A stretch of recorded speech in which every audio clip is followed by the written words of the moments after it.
Clive Tilsley, I'm your commentator here today. Andy Gray is sitting next to me. The hope got himself into a good position with that run.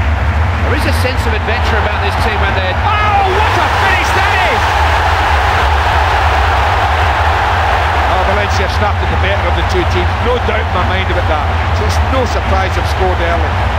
You say you're at your most...